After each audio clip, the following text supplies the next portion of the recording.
जी। तो आपकी 16 साल की जब उम्र हुई होगी, आप ऑब्जर्व कर रही होंगी अपने जी। आस पड़ोस में सब कुछ, तब जी। आपने तब सोच लिया था कि अब इसी पे जो यही मेरी पूरी जिंदगी का मकसद है कि मुझे इसी पर लड़ना है अब जी। आगे? मैंने घर में से लड़ाई तो मैंने बचपन से ही पूछना शुरू कर लिया। ऊपर वाले ने, रब ने मेरे दिल में ये क्वेश्चंस पैदा कर दिए कि मैंने सबको क्वेश्चंस करना शुरू कर लिया कि मेरे में और भाई में क्या फ़र्क हो सकता है, मेरे में और लड़के में क्या फ़र्क हो सकता है, क्यों उनको अपना मानते हो, एक लड़की को पराया मानते हो। हमेशा ये बात होती रही।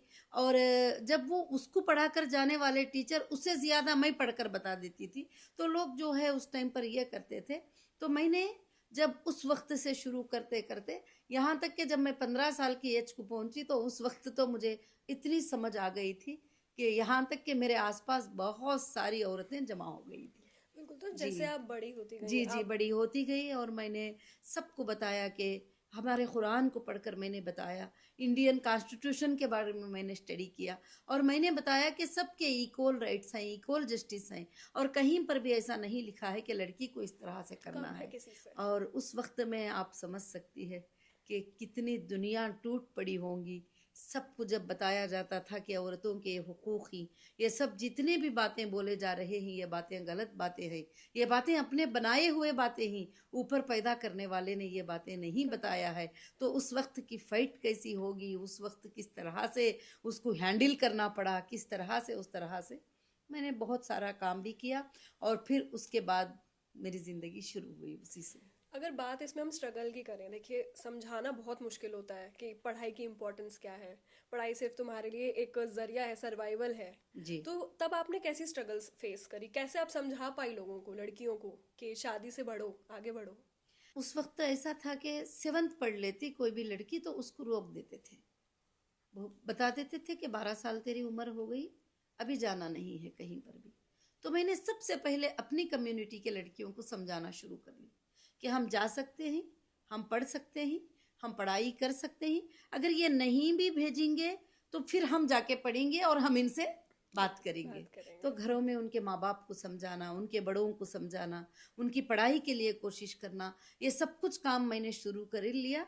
फिर उसके बाद मुझे कहीं सपोर्ट मिलना नज़र नहीं आया, तो फिर मैंने खुद का एक इदारा 1998 में तिरुपति में मैंने स्टार्ट कर दिया। तो ये लीडरशिप आपके अंदर कहाँ से आई? आप जो स्ट्रीट लाइट्स के नीचे पढ़ रही थी, तब आपने सोचा कि अब मुझे कुछ करना होगा, अब मैं लीडर बनूंगी? सच्ची बात तो यह है कि लीडरशिप बनना, लीडरशिप क्या होती है, आज भी आप पूछ रही हो तो मुझे नहीं मालूम कि लीडरशिप किसको कहा जाता है। मगर मेरे अंदर ये सोच सोच कर कुछ बातें आ गए कि अब मैं नहीं खामोश रहूंगी। मैं इन सब को बताऊंगी कि हमारे राइट्स क्या हैं और हमारे हक क्या है, बिल्कुल। हमारे हुकूक क्या हैं। हमको कोई भी दबा नहीं सकते, किसी लड़की को उसके मर्जी के बगैर शादी नहीं कर सकते। और कोई भी लड़की कमा भी सकती है, वो बिजनेस भी कर सकती है, वो पढ़ाई भी कर सकती है और वो पॉलिटिक्स में भी आ सकती है। उस लड़की को जो है ना, सब कुछ हुकूक मिलना चाहिए। बिल्कुल। उसी वक्त से जो है हमने जुबान उठाना शुरू कर लिया और एक मिशन, एक अवेयरनेस शुरू किया मैंने तिरुपति चित्तूर डिस्ट्रिक्ट में। अच्छा। छोटे छोटे विलेजेस में अवेयरनेस शुरू किया। 10 लड़कियों को जमा करना, 5 लड़कियों को जमा करना, 10 महिलाओं को जमा करना। लड़की तो मान जाती थी, छोटी बच्ची होती थी, मगर उसकी माँ कभी नहीं मानती, उसकी दादी कभी नहीं मानती, उसके बाप कभी नहीं मानते। फिर मेरा काम हो गया कि उनको समझाना जाके कि नहीं, ऊपर वाला रब तुम्हें ऐसा नहीं बोल रहा है, ऐसा बोल रहा है, ये बात ऐसा, हाँ हमारे किताबों में ऐसा है, मगर मौलाना साहब ने ऐसा बता दिया था। मतलब इस तरह से क्या होता था कि काफ़ी हुकूक, उनके राइट्स पूरे भी खो जाते थे। ऐसे हज़ारों लाखों के ज़िंदगियां तबाह हो जाते थे कि जिनको कुछ पता नहीं होता था। आज माहौल बहुत बदल चुका है। फिर उसके बाद वहाँ से वहाँ, वहाँ से वहाँ मैंने एक स्टेट में काम किया।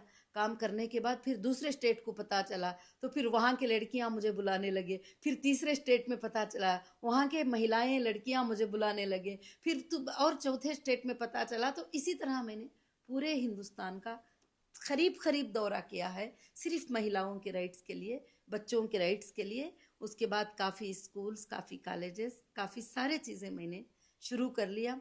और उसी के लिए मैंने बिजनेस भी, हमारा हीरा गोल्ड के नाम से बिजनेस शुरू किया था। उसमें हमारे महिलाएं ही 95% ज्वाइन किए थे और उन्हीं से हमारा बिजनेस चलता था। उसी से सब कुछ, उसी से था सब कुछ भी।